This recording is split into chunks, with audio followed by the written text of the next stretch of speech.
एक जंगल में पहाड़ की चोटी पर एक किला बना था। किले के कोने के साथ बाहर की ओर एक ऊंचा विशाल देवदार का पेड़ था। किले में उस राज्य की सेवा की एक टुकड़ी थी। देवदार के पेड़ पर एक उल्लू रहता था। वह भोजन की तलाश में नीचे घाटी में फैले डलवा चारागाह में आता। सारा गांव की लंबी धांसू झाड़ियां में कई छोटे मोटे जीव कीट पतंगे मिलते, जिन्हें उल्लू भोजन बनाता था। निकट एक बड़ी झील थी जिसमें हंसों का निवास था। उल्लू रोज निहारा करता था। उस हंस का तैरना उड़ना मंत्र मुक्त करता था। वह सोचा करता कि कितना शानदार पक्षी हैं हंस।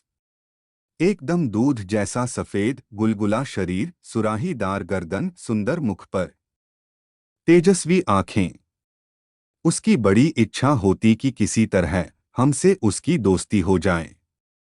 एक दिन उल्लू पानी पीने के बहाने झील के किनारे इस एक झाड़ी पर उतरा जहां हंस पानी में तैर रहा था। हंस तैरता हुआ झाड़ी के निकट आया। उल्लू ने बात करने का बहाना ढूंढा। हंस जी, आपकी आज्ञा हो तो पानी पी ले, बड़ी प्यास लगी है। हंस ने उसे देखा और बोला, मित्र, यह प्रकृति द्वारा सबको दिया गया वरदान है। उस पर किसी एक का अधिकार नहीं है। उल्लू ने पानी पिया और फिर से रोने जैसा मुंह बनाया। तो हंस ने पूछा, मित्र, असंतुष्ट नजर आ रहे हो, क्या प्यास नहीं बुझी? उल्लू ने कहा है, मित्र, पानी की प्यास तो बुझ गई है, पर आपकी बातों से मुझे ऐसा लगा कि आप नीति विज्ञान के सागर है। मुझ में आपकी बातों की प्यास लग गई है। वह कैसे बुझेगी? हंस मुस्कुराए, मित्र, आप कभी भी यहां आ सकते हैं। हम बातें करेंगे। इस प्रकार में तो जानता हूं वह आपको बतलाओगा और मैं भी आपसे कुछ सीखूंगा। इसके पश्चात हंस व उल्लू रोज रोज मिलने लगे। एक दिन हंस ने उल्लू को बताया कि वह हंसों का राजा हंसराज है। अपना असली परिचय देने के बाद हंस अपने मित्र को डोट निमंत्रण देकर अपने घर ले गया। शाही ठाठ थे, खाने के लिए कमल व नरगिस के फूलों के व्यंजन परोसे गए। और जाने क्या क्या दुर्लभ व्यंजन थे, उल्लू को पता ही नहीं लगा। बाद में सौंफ इलायची की जगह मोती पेश किए गए। उल्लू दंग रह गया। अब हंसराज उल्लू को महल ले जाकर खेल खिलाने परले के लिए रोज दावत लगती। उसे डर लगने लगा कि किसी दिन साधारण उल्लू समझकर हंसराज दोस्ती न तोड़ ले। इसलिए उसने हंसराज की बराबरी को बनाए रखने के लिए उसने झूठ कह दिया कि वह भी उल्लू का राजा है, उल्लू राज है। झूठा कहने के बाद उल्लू को लगा कि उसका भी फर्ज बनता है कि हंसराज को घर पर बुलाए। एक दिन उसने दुर्ग के भीतर होने वाली गतिविधियों को गौर से देखा और उसके दिमाग में एक युक्ति आई।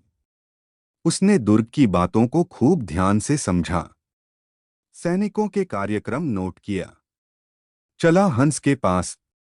जब वह झील पर पहुंचा तब हंसराज अपनी हंसनियों के साथ जल में तैर रहा था। उल्लू को देखते ही हंस बोला, मित्र, आप इस समय? उसने उत्तर दिया, मित्र, मैं आपको अपना घर दिखाने व अपना मेहमान बनने के लिए ले जाने आया हूं। मैं कई बार आपका मेहमान बना हूं। मुझे भी सेवा का मौका दीजिए। हंस ने कहा, मित्र, इतनी जल्दी क्या है? फिर कभी चलेंगे। उल्लू ने कहा, आज तो आपको लिए बिना नहीं जाऊंगा। हंसराज को उल्लू के साथ जाना ही पड़ा। पहाड़ की चोटी पर बने किले की कोई इशारा करके उल्लू ने कहा, वह मेरा अकेला घर है। उसके बाद वे दोनों उल्लू वाले पेड़ पर उतरे तो किले के सैनिकों की परेड शुरू होने वाली थी। दो सैनिक बिगुल बजाने लगा। उल्लू दुर्ग के सैनिक के कार्यक्रम को याद कर चुका था, इसलिए ठीक समय पर हंसराज को ले आया था। उल्लू बोला, देखो मित्र, आपकी स्वागत में मेरे सैनिक बिगुल बजा रहे हैं। उसके बाद मेरी सैनिक आपको परेड और सलामी देकर सम्मानित करेंगे। नित्य की तरह परेड हुई और झंडे की सलामी दी गई। हंस ने सोचा, क्या सचमुच ये सब उसी के लिए हो रहा है? उल्लू ने हंसराज से कहा, मैंने अपने सैनिकों को आदेश दिया है कि जब तक मेरे परम मित्र राजा हंसराज मेरे अतिथि हैं, तब तक इसी प्रकार रोज बिगुल बजे। वह सैनिकों की परेड निकले। उल्लू को पता था कि सैनिकों को यह रोज का काम है। दैनिक नियमन हंस को उन्होंने फल अखरोट खिलाता था। उनको वह पहले ही जमा कर चुका था। भोजन का महत्व नहीं रह गया है। सैनिकों की परेड का जादू अपना काम कर चुका था। हंसराज की दिल में उल्लू मित्र के लिए बहुत सम्मान पैदा हो चुका था। उधर सैनिक टुकड़ी को वहां से कूच करने के आदेश मिल चुके थे।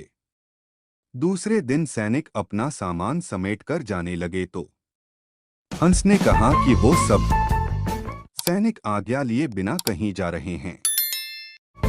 उल्लू हड़बड़ाकर बोला, किसी ने उन्हें गलत आदेश दिया होगा। मैं अभी रोकता हूँ। उल्लू आवाज देने लगा। उल्लू का गाना सुना और अपसुकून समझकर जाना स्थित कर दिया। दूसरे दिन फिर वही सैनिक जाने लगे तो उल्लू फर्ज आवाज देने लगा। सैनिकों के नायक ने क्रोधित होकर सैनिक को मनहूसुलू को तीर मारने का आदेश दिया है। एक सैनिक ने तीर छोड़ता बगल में बैठे हंस को लगा। तीर खाकर नीचे गिर पड़ा, मर गया। हंस की लाश के पास खून को देखकर उल्लू विलाप करने लगा है।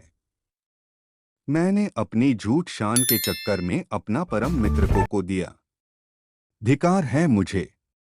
उल्लू के आप पास की खबर से एक सियार उसे झपटा और उसका काम तमाम कर दिया। अगर आपको हमारी ये वीडियो पसंद आई हो तो वीडियो को लाइक करें, कमेंट करें, चैनल को सब्सक्राइब करें और साथ में बेल आइकन को भी जरूर दबा दें ताकि हर वीडियो की नोटिफिकेशन आपको सबसे पहले मिले।